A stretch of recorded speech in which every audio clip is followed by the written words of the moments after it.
let's go ahead and start talking about voice commands and the purpose of voice commands. Um, because I've often felt like in the beginning, your horse has no idea of a voice command. With some horses, it's easier to teach your body language in the whip first and then introduce the voice command to it. And then all of a sudden, the horse understands you because they have an idea of what you want. So I leave that up to the horse a lot of the times, what's best for the situation, and each horse is unique and how I go about teaching my voice commands. But inside of training on the lunge, the what we look for is the horse to learn to maintain the gait and allow me to use my leg. So if I ask for a walk, they should try to stay at a walk. If I ask for a trot, they should try and stay at a trot. And if they're at canter, they should try and stay at a canter. That is the finished product, the black and white of it. So the gray is the young horse that you develop into it.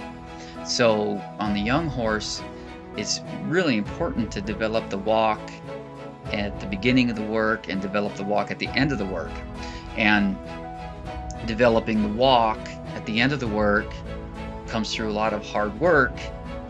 That's where I start, because the finished product and having your horse have this beautiful walk at the beginning of the work, that's because of all of your hard work that you put into everything and you create as you go, and then it shows up later because you have it at the end of the work. And then when the horse truly understands you, it's willing to do it at the beginning of the work because of all of the proper work that you did.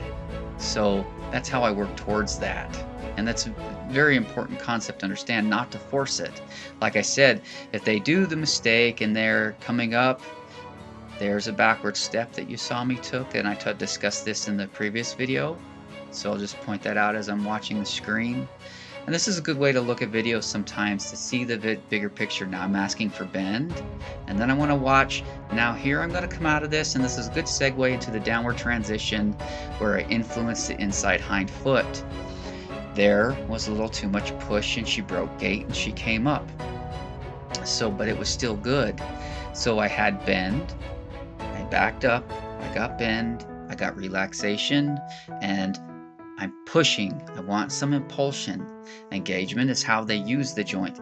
So I want her to be able to push forward and come through her body, reach, so I achieve relaxation with contact. Because that's the goal here. Relaxation with contact. That's what you're working for on the line. Confidence. Confidence equals contact. It was one of the best things I ever learned by going to Spain and doing my halter training there. There's some good, the relaxation starting to come. She's reaching, and you can see the reach and the stretch starting to come. That's good. And bend, and now watch as I come forward here out of the backup, and there's the forward step. There's the reach of the hind end. This is important for me. And don't focus on the head. What the head does in the moment doesn't matter. It's what the hip did in that moment.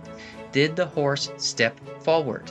Did the horse reach more underneath its midsection with the inside hind leg when you asked for the forward step?